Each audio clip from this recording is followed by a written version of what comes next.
Good morning, afternoon, or evening, everyone. Welcome to another edition of Networking While Social Distancing. Thanks for joining in today. I'm joined here by Jack Hyman, author, faculty member, CEO. I'm going to let him introduce himself and tell us a little bit more. Hi, Jack. How are you? Hi, how are you, everyone? Thanks for inviting me, Patrick. I'm doing quite well today. Tell us a little bit about yourself. So, Sounds like you wear a lot of hats. yes, no pun intended. My jack of all trades title definitely fits the bill. I have been a professor on, an adjunct, moving to a full-time faculty role since 2004. I spent about 10 years in the DC area working for different government agencies. Then went to the IT world, where I spent about 8 years there before starting my own management consulting firm, Higher Tech. Focus on different government, education, healthcare, financial institution clients, specializing in Microsoft, HubSpot, really marketing and more of the enterprise CRM ERP solutions. Well, so, a lot has changed in our professional worlds over the last few months, and I'm sure as a CEO and as a faculty member, you've seen things change too. So, what's new in your work life, and how has things changed for you? Well, I think that, I look at two different paths. Obviously, on the corporate side, there are customers who are very apprehensive about spending money. People are more tactical rather than strategic. On the education side, there is students, being very smart about taking classes. Some students, frankly, they are having to leave, take sabbaticals, but this is also an opportunity for some students. Students are seeing this as an opportunity. They're wanting to learn. They're wanting to grow. They're taking classes because they think that, once this is all over, this could be a competitive advantage for them. So, I'm seeing, even as I hire people, people are realizing, this is an opportunity to explore, new career paths that they may not have addressed in the future because they were just too afraid, honestly. Right. And I believe you're in the Atlanta area now, correct? I am.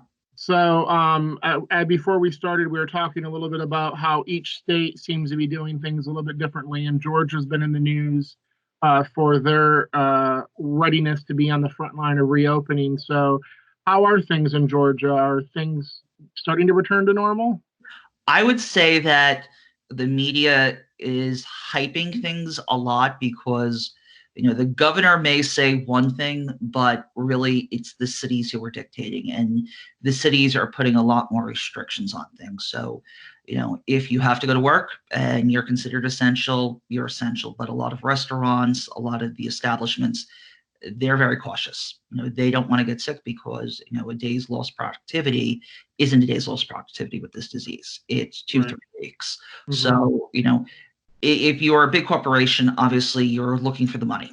But, some people are definitely, cycling their staff. They're doing 20, 30% capacity, but the media is definitely making it out to be much more than it really is. Have you had any conversations for the universities that you teach for on what instruction may look like for the summer and fall? Well, absolutely. I mean, I teach at a university in Kentucky where there's a residency component. And, this spring, the requirement for residency obviously went out the door. However, this summer, we're doing it all online. And students are actually liking it because they're able to be a little bit more adaptive and they're not stuck in a classroom for a weekend or 2 weekends at a time. It's the new norm. When Yeah. you're doing an online, and everyone seems to be doing some form of online, but this generation of learning has had to adapt more. As adult learners, it's a lot easier than when you're kids.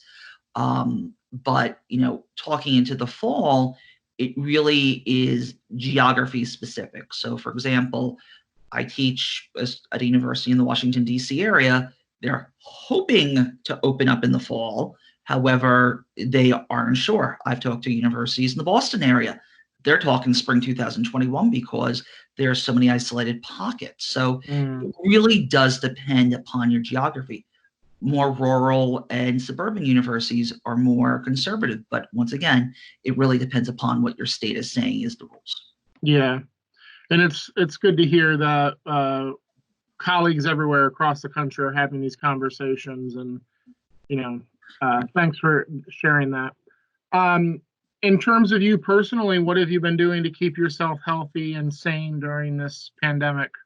Well, I am a workaholic, so I will tell you I am in the midst of writing two larger size books, keeping myself busy with teaching, and my kids are keeping me busy. Whenever I'm not working, I'm with them, outside, just getting fresh air.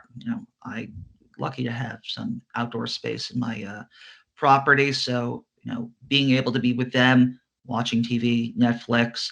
But honestly, when I have alone time, I'm catching up and learning new things because this is an opportunity to really, embrace. And if you can walk, if you have some exercise equipment, eat healthy. You know, there's plenty of reasons not to, but eat healthy, stay mentally fit. It's awesome. Well, that begs the question: what have you learned new recently? Any new skills come to mind? Well, I am always learning about, new technology capabilities. I am immersing myself more in artificial intelligence, more Mm, different cloud capabilities as I'm writing these books. These vendors every 3-4 months, they all of a sudden, throw a new thing out. So I'm having to learn in real time as I'm writing some of these books, some of their new features. But at the same time, as I'm growing my business, I'm learning how to adapt some of those new business segments into the area. And one of the areas I'm finding that, a great area for anybody, we talk about social media, Facebook, Twitter, Instagram, but marketing automation, that is the mm. next generation of, the business world. It's not internet 1.0, 2.0, it's really 3.0. And that's really where I've been spending a lot of my time reading and researching. Is there room for artificial intelligence in that marketing automation? Absolutely. There's absolutely, because when you look at it, you have people's behaviors. And once you look at people's behaviors, you can only do so much with the human ability. But as artificial intelligence learns that human ability, it will learn, it'll produce, it'll suggest, it'll direct. And that's what a lot of the new technologies are doing today. But obviously, with artificial intelligence, you have to train it. So it's Yeah. training the dragon before you go ahead and actually, allow it to, explore the world. I asked that question because higher ed is, as you probably experience, is usually slow to change and adapt. And I think we're just now starting to scratch the surface with AI and chat bots and learning algorithms for students. But I think that as our interim president, Dr. Jackson, has said several times, really this is the wave of the future for higher ed and something that we need to seriously consider. I mean, just to give an example, I'm building a brand new website for my company right now. And from the time a person gets onto the website, there is a chatbot right on the bottom of the site. I can track every movement on that person's activity on the website. It's called contextualized marketing. And if a person goes ahead and communicates with me and wants to learn more information about a training solution, I can understand what their needs are, and it'll Mhm. recommend more about what their needs are as a product. Well, it's implementing a couple of pieces of code in the back end, and a lot of universities, a lot of corporations are doing that to better tailor the user experience. That's awesome. One of the things I've been asking on these calls is really just a little bit of advice for young professionals. So, what would you say to professionals who are in their early mid-career that are looking to, get on the faculty track or looking to, become an ed tech consultant or something like that? What would you recommend they do? So first of all, if you're still in school, it's always important to get hands-on experience as well as publish. When I was going down my route, I took a very interesting path where I graduated undergrad, then took a divergence to educational technology, then did my PhD. But along the way, I published. I had those hands-on experiences. I volunteered. I did whatever I could to immerse myself in those experiences. Sometimes you need to make those personal investments in buying those technologies, buying those tools, communicating, using that social network. People online, especially LinkedIn, are more than willing to discuss, especially during these times, because they know we're one big community. It's not more a threat, for a job. It's more of a, hey, I need help. Would you be willing to help me? But most important, don't give up, because this is just a little wrinkle in time. This will pass by. It'll make you stronger, but they always say practice makes perfect. And if you practice and you spend the time and energy on something, you'll be able to succeed. And my team is mostly on the student affairs, student services, and enrollment management side of the house. So we, for the most part, are not faculty, though some in the division are adjunct faculty. Any advice you would have for how we as student affairs professionals can continue to develop and nurture our relationships with the faculty? I think that, the faculty are definitely facing a unique experience now. Talk to them, listen to what their needs are. The students are definitely struggling. They're having changes, and adapt to what the faculty are hearing. Some faculty, have it their just their own way, but most times faculty are seeing the front lines of what's going on, and have that open dialogue. Because if you have open dialogue, it's going to help you recruit better students, or make it your university, your campus better, and it'll help the overall growth of the university. That's a good point. One analogy I heard a while back that I really like is, for the most part, in my role, I affect one student at a time. There's times when I affect multiple students, but mostly when I'm seeing students, it's one student at a time. But with faculty, they're dealing with, 25, 30 students at a time and multiple times a day. So, I think your analogy being on the front line and having that impact really resonates with me. And every student has its own unique personality. As I was telling you a little bit earlier, I have taught classes where there's 20 students, now up to classes where there's 40, 45 students. But at the end of the day, create work environments that are conducive so that the students can support each other. Whereas I used to give individual assignments, I am focusing more on collaboration so that I can actually work with the students. I can't focus on working with 45 students.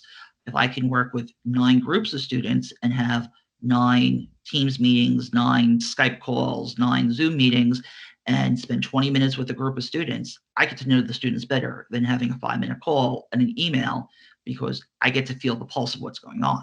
Sure. And I think that segues into the next question nicely. So I think we all assume that there are things that are never going to return quite to the way they were before this pandemic. So what are you seeing? What are you thinking in higher ed that might not ever return to the way it was? I think the way that learning is delivered is going to change. I often joke with my wife, why are we spending and saving all this money for a 529 plan? Because everything's going to be online. Well, everything's going to be online to some degree. There is going to be this level of automation, but as students are becoming more accustomed, I think that there's going to be more flexibility in the process of learning. There is going to be a change in the way curriculums are designed, the way, the traditional institution issues a degree, because you never know when something like this is going to happen again. I also think that the financial affordability models are going to be changing, because students, who are investing 4 or 5 years of their life and spending $150,000, they're not spending it to be in their bedrooms or their closets learning anymore. They're not in the dorm rooms. They're not in the classrooms. They don't feel that there's the bang for the buck. So I think universities are definitely going to redesign the way they are planning and compensating and the pricing of student models. And it will change, because students want their money back, whether it's in private institutions at the K through 12 or the higher ed level. Right. Good point.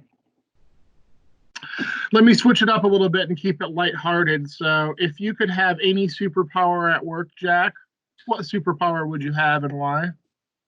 I'd love more time. I'd love more time to be able to go ahead and do innovative things, explore, work with my teams, work with my students, because time is precious, and you can only spread yourself so thin. You can only do so much in a given day, and especially now when you have so many unique issues going on, you want to go ahead and be the comforter. Mm. That made me think of another question. I think we all can relate to needing more time. We talked a little bit about the many hats that you're wearing. How do you prioritize your time and decide what to focus on and when? Well, in this pandemic, it's based on my kids. I try to work around my kids' schedule. But on a normal basis, it really has to do with, if I'm teaching, I block time off 3 to 4 hours, 3, 4 days a week.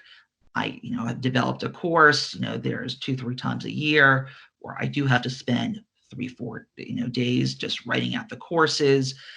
I have, a schedule, Calendly. There's a lot of online tools that you can automate your life with. So I live by my calendar. I live by my smartphone, in that it helps me organize. And when I have somebody say, "Hey, I'd like to spend 30 minutes with you," great, put it on my calendar. Right. When it comes to organizing my content, my organization, there's Box, there's SharePoint. Use online tools. And frankly, I've built a virtual workforce, and that's really, my team is basically entirely virtual except for one person in the Atlanta area, building this remote platform. So everybody learn how to be that best in breed person using that one throat to choke approach. That's very helpful. Well, to close out this conversation, is there anything else that you want to share or anything that you want to plug? Well, I would often say that hang in there. Just hang in there. This too shall pass. We'll become stronger from this. I'm always available to, guide, advise, any of your faculty, anybody on your staff. Just send me an email, send me a shout out. I actually come up to the DC area every so often. I have my wife's family is in Rockville and the Bethesda area. But if anybody wants to learn about that one throat to choke approach, about that virtual teaming opportunity, I actually posted something on YouTube, through my company, how to build that, remote online experience so that you can organize yourself. You can be a better remote worker working from home. Nothing is perfect, but it does take, some enhancement over time. Sure. Yeah, and I'm happy to link to that video so people can check it out. Absolutely. All right, Jack. Well, thank you for spending a few minutes with us today, whatever time of the day people are watching this. We appreciate your insights, and I'm glad to be able to let my team get to know you a little bit better. Thank you for inviting me.